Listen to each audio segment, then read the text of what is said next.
11 মাস 1 বছরে যা দেখছে সেই প্রেক্ষাপটে তো আমি এখন দেখছি যে আওয়ামী লীগের জনপ্রিয়তা বেড়ে যাচ্ছে।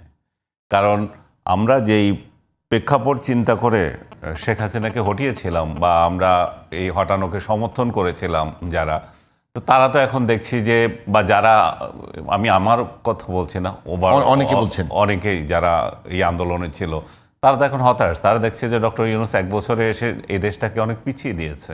নির্বাচনের তারিখ ঘোষণা হয়ে গেছে, তারিখ না সময় ঘোষণা হয়েছে।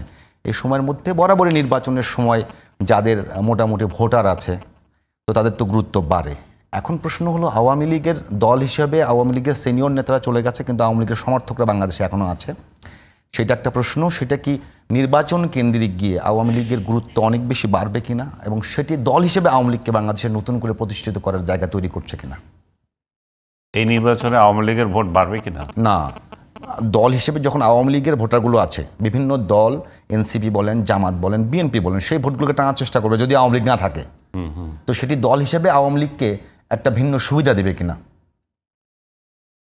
তা না, আমি বুঝতেছি না। তারা যদি টেনে নেয় তাহলে আওয়ামী লীগের কীভাবে সুবিধা হবে? আওয়ামী লীগ যদি এক্সিস্ট করে তাহলে অবশ্যই আওয়ামী লীগের সুবিধা হবে। আওয়ামী লীগের বিরুদ্ধে অভিযোগ, ফ্যাসিবাদের বিরুদ্ধে অভিযোগ, তাদের শাসনের বিরুদ্ধে অভিযোগ, যত অভিযোগ আছে, কিন্তু গত 11 মাস 1 বছরে যা দেখছে সেই প্রেক্ষাপটে তো আমি এখন দেখছি যে আওয়ামী লীগের জনপ্রিয়তা বেড়ে যাচ্ছে।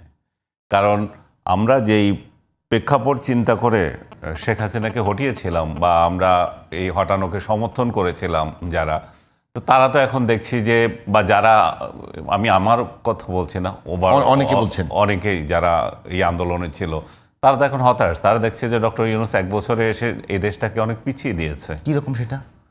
সর্বক্ষেত্রে আপনি এমন একটা সেক্টর দেখান যেখানে বাংলাদেশ এগিয়েছে। যখন বাংলাদেশ কোনো একটা সেক্টরে আগায় নাই, যখন সারা দেশে হানাহানি, যখন আমাদের হিংসা বিদ্বেষ বেড়ে গেছে, আমাদের দেশে নয় শুধু বিদেশে পর্যন্ত বাঙালিরা একজন আরেকজনকে দৌড়াচ্ছে, পিটাচ্ছে। আনিস ভাই, এটা কি একটা অভ্যুত্থান পরবর্তী দেশ বা সমাজে এই ধরনের সিমটম কি স্বাভাবিক নয়? অস্বাভাবিকও না এটা, কিন্তু আপনি যখন যেই কাজের জন্য আপনি এই আন্দোলনটা করলেন সেটাতে আপনি একটা রোড দেখবেন। এই রোডে কি আছে? রোডে তো আমরা ভালো কিছু দেখছি না, আমরা দেখছি যে পিছিয়ে যাচ্ছি। আমরা যদি দেখতাম যে একটা স্বৈরাচারকে হটিয়ে আমরা নতুন ব্যবস্থা তৈরি করছি, আমাদের উন্নতির দিকে যাচ্ছি, যখন সেটা হয় নাই তখনই হতাশা আসছে। তখনই বলা হচ্ছে যে পেছনে যে স্বৈরাচার ছিল সে আসলে স্বৈরাচার না, সে এর থেকে বেটার ছিল এবং তার গুণাবলী থেকে বেটার ছিল। আপনাকে যদি একটু অ্যাড করি, এখন মানে আপনি সিনিয়র সাংবাদিক, আপনি আওয়ামী লীগের পুরো সময়টা দেখেছেন, আপনি আমাদের বড় ভাই, একটা বিষয় করবেন যে আওয়ামী লীগ সরকারের সময় যেভাবে গুম হয়েছে, খুন হয়েছে, বিচার বহির্ভূত হত্যাকাণ্ড হয়েছে এবং সেটিকে একটা ফরম্যাটের মধ্যে নেওয়া হয়েছে। মনে করেন আনিস ভাইকেও খুন করা বা গাউস আজম বিপুকেও খুন করার পরে ওই একটাই প্রেস রিলিজ আসতো এবং আমরা সেটা প্রচার করতাম। তো সেটি মোটামুটি বন্ধ হয়েছে, আপনি আমি কথা বলতে পারছি। আর এখন হলো একটা অভ্যুত্থান পরবর্তী দেশে যে সিস্টেম দাঁড়ানোর কথা, অভ্যুত্থানের দায় মানে অর্জন সবাই নিতে চায়। এখন প্রশ্ন হচ্ছে যে আপনি যদি আওয়ামী লীগের সময় ভালো ছিলেন, তো অন্তত পক্ষে তো সেই জায়গাগুলো, যে জায়গাগুলোতে কথা বলার স্বাধীনতা 1 নাম্বার, 2 নাম্বার, কেউ বিচার বহির্ভূতভাবে হত্যাকাণ্ডের শিকার হচ্ছে না, কেউ গুম হচ্ছে না, তার বিচার না করে আমাকে বলতে দেন, আপনি কি বলতে চাচ্ছেন আমি বুঝেছি। আমার কথা আপনি বলতে চাচ্ছেন যে আমরা এই 1 বছরে আমাদের কি পরিবর্তন হচ্ছে সেটা আমি দেখাতে চাচ্ছি। 1 বছর আমরা অগ্রগতি কতটুকু হয়েছে আমি যেটা দেখছি যে অগ্রগতি আমাদের শূন্য। আমরা যেখানে আপনি যেগুলোতে রেফারেন্স দিচ্ছেন সেটাতে আসতেছি, আমরা দেখছি আমাদের অর্থনীতি, আমাদের সমাজ এবং আমাদের শিক্ষা, আমাদের আইন শৃঙ্খলা চরম অবনতি হয়েছে। আমরা যাকে ক্ষমতায় বসিয়েছিলাম তিনি বিদেশ ভ্রমণে ব্যস্ত, 12 মাসে 14 বার ওনার না গেলে হয় না, এবং আউল ফাউল যত দাওয়াত আসে উনি যান। এই মুহূর্তে উনি বিদেশে আছেন। কি কারণে গেছেন আপনি দেখবেন, 3টা চুক্তি সমঝোতা করার জন্য চলে গেছেন। ওনার মতো লোক দেশের যখন এই অবস্থা, ওনার তো বিদেশ ভ্রমণ এখন জরুরি হয় নাই। যাই হোক, এটা একটা উদাহরণ ওনার মেন্টালিটি আমি বোঝানোর জন্য। উনি এটা এনজয় করতে এসেছেন, কিন্তু আমাদের এনজয় না তো। আমরা একটা স্বৈরাচারকে হটিয়ে আমরা কোথায় যাব সেই টার্গেট ঠিক করতে হবে। আমাদের কোনো টার্গেট ঠিক হয় নাই। আমরা সংস্কার করছি, কিন্তু বাস্তবে আমাদের কিছুই হয় নাই।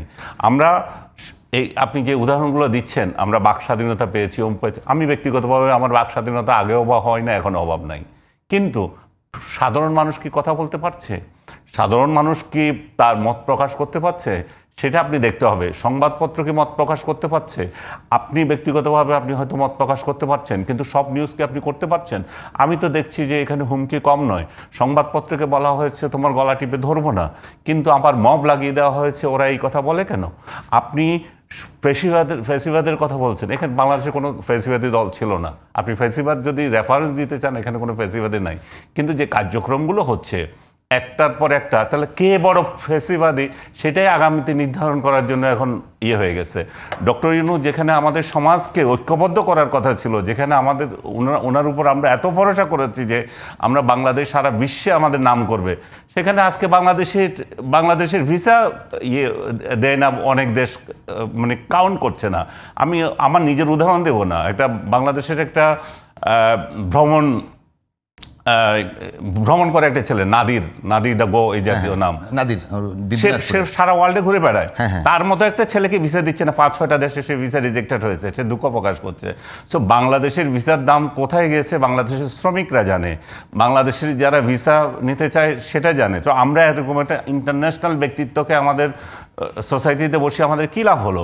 আমরা এখন বলা হচ্ছে 15ই আগস্টে কেউ কথা বলতে পারবে না, 15ই আগস্টে কোনো কর্মসূচি নেওয়া যাবে না। কেন? 15ই আগস্ট আপনি এই ইতিহাস থেকে বাদ দিয়ে দিয়েছেন, আপনার সরকারি কর্মসূচি থেকে বাদ দিয়ে দিয়েছেন। কেউ যদি ব্যক্তিগতভাবে 15 আগস্ট শোক পালন করে, আপনার কি মাথা ব্যথা? আপনি কি কারণে 15ই আগস্ট শোক পালন করতে পারবে না? 15ই আগস্টের সঙ্গে বাংলাদেশের কি সম্পর্ক? আপনার সরকারের কি সমস্যা হয়ে যাচ্ছে? সো আপনি এখানে ফেসিবাদ তো আপনি কায়েম করছেন, মত প্রকাশের স্বাধীনতা আপনি দিচ্ছেন। আপনি আওয়ামী লীগকে নিষিদ্ধ করেছেন বা আপনি তার কার্যক্রম নিষেধ করেছেন।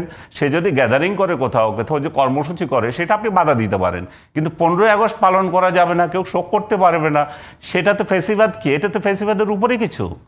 এরকম যদি হতো যে তাহলে জিয়াউর রহমানের শোক দিবসে আওয়ামী লীগ নিষিদ্ধ করতে পারতো যে তোমরা খিচুড়ি বিচরণ করতে পারবে না, তোমরা ফুলের মালা দিতে পারবে না, তাহলে আরেক দল সরকার আসবে, তারা বল আরেকটা ইম্পোজ করবে। তাহলে আমাদের মত প্রকাশ, আমাদের ব্যক্তি স্বাধীনতা সবগুলোই খর্ব হয়ে যাচ্ছে। আমরা যেখানে যাওয়ার কথা যে আশা করেছিলাম, উনি আমাদের সেটা দিচ্ছেন না। উনি বিদেশিদের কাছে লিজ দেওয়ার জন্য পাগল হয়ে গেছেন। একবার ঢাকা এয়ারপোর্ট দিতে হবে, একবার চিটাগং পোর্ট দিতে হবে, একবার করিডোর দিতে হবে। ওনার স্বার্থ এবং তাহলে আনিস ভাই, আমরা কি একটা জায়গায় আসতে হবে? আপনি বলছেন যে আওয়ামী লীগ আসলে ফেসিবাদী ব্যবস্থা কায়েম করেনি। ফেসিবাদী যেই অর্থে ফেসিবাদ এসেছে, সেই অর্থে ফেসিবাদ স্বৈরাচারী আচরণ করেছে, তাদের কর্তৃত্ববাদী শাসন ছিল। এখন যে ব্যবস্থা চলছে, সেই ব্যবস্থা এক প্রকার ফেসিবাদের মতোই হচ্ছে। না, এটাও ফেসিবাদ না। যদি আপনি বলেন করেন যে ওইটা ফেসিবাদ, তাহলে এটাও ফেসিবাদ।